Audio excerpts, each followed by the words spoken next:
Hey friends, I'm back with another video. I'm going to keep this one quick. Do you make a new character sometimes and you don't want them to get stomped right away and killed? Give yourself a little leg up. Get yourself some decent jewelry. You can craft it pretty easily. Just get some Electrum Trio jewelry, and as you see here, I've got a set of 7 pieces, rings and one bracer and a veil and a necklace. And every one is the same, got the same stats: 5 AC, 127 hit points, 127 mana, 127 endurance, 5 to most of my stats, and 5 to my saves. Make sure it's Electrum because that starts at level 1 where you can use it. You could go for gold, but you're not going to see any real bonus on that or any benefit to your guy until you're level 20 at least, because that's recommended for level 25. That's why I always say, go with Electrum at level 1. And if you're wondering what gems I used my usuals: Opal for 150 hit points, Round Cut Emerald for 150 mana and 150 endurance. And this one's using something a little different than Taphidite.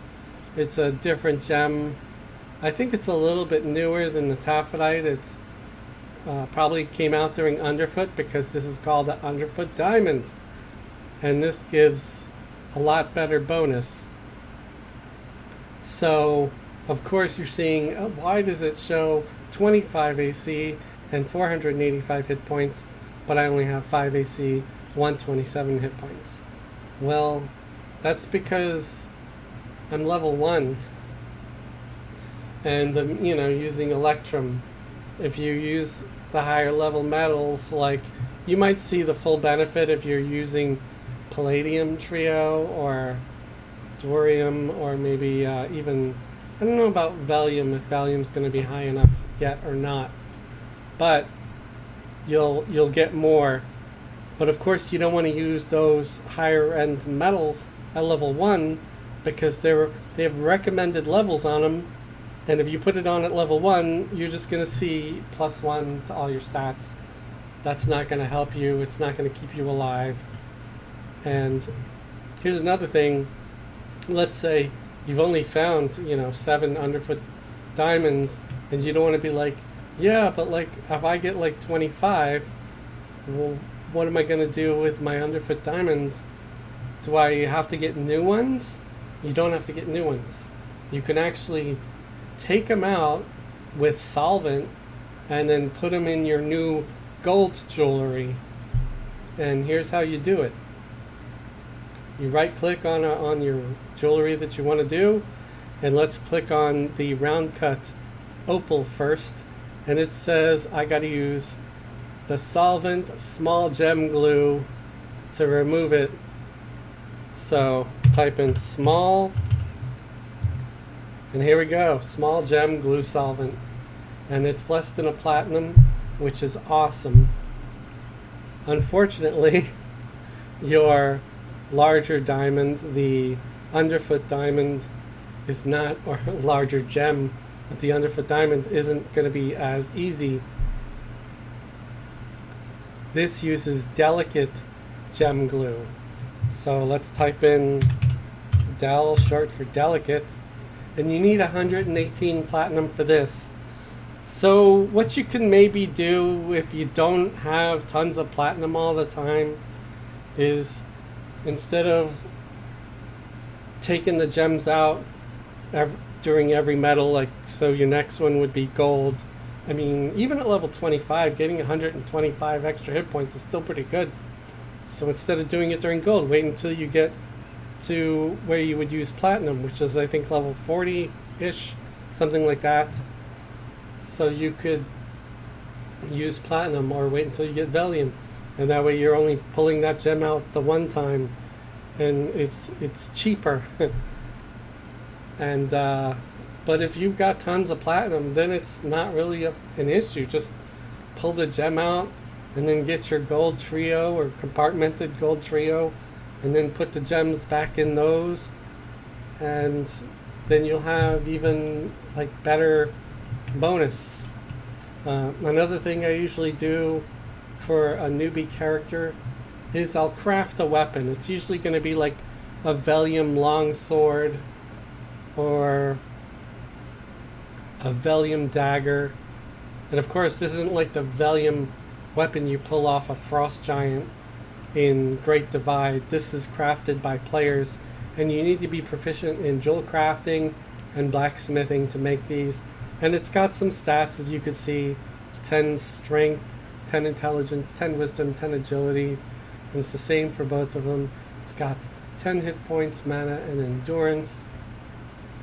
The ratio is 8:20, ratio of 0.4, which is pretty good when you look at the garbage that you start off with, which is like short sword, the one with the little asterisk on it. It's like a 429 weapon where the ratio is 0.138. So yeah, that's garbage. You might as well use your fist.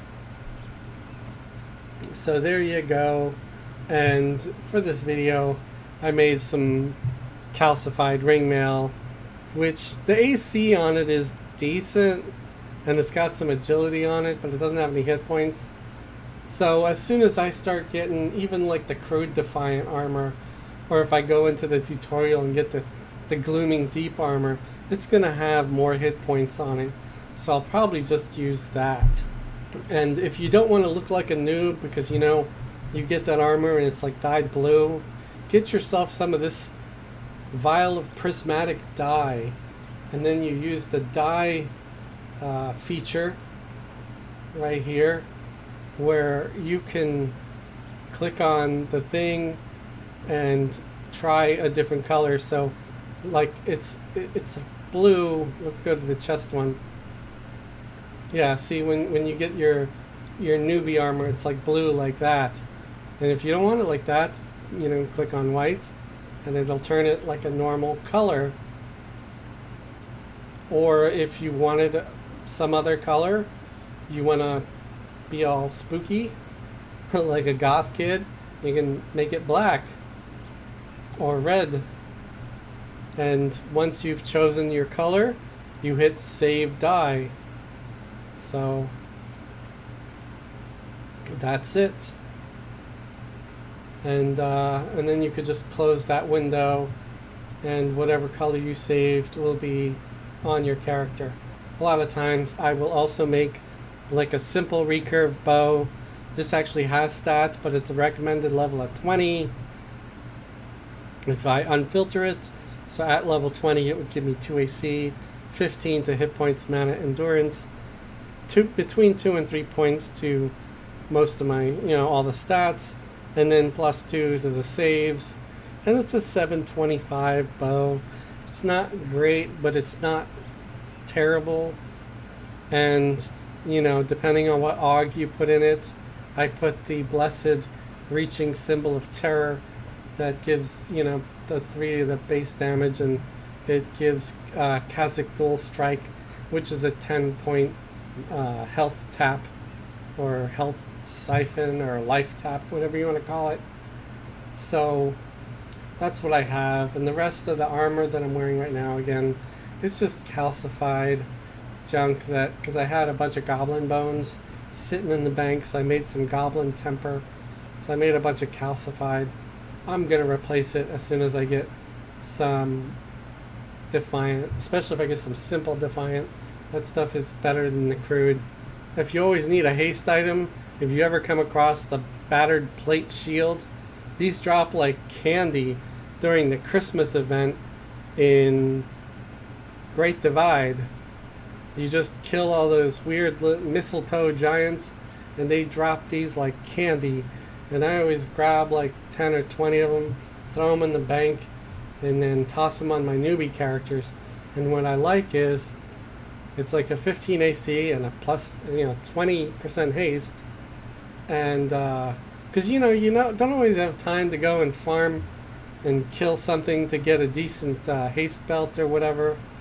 And this also works on casters, so necromancer, wizard, mage, enchanter, or priest class or warrior class. Any class can use it, and until I get dual wield, it'll give me some haste, it'll fill a slot, and it'll give me a little extra armor class, and then I'll just get another weapon, and by then I'll already find a belt with a little bit of haste on it that will hold me over until I find something better.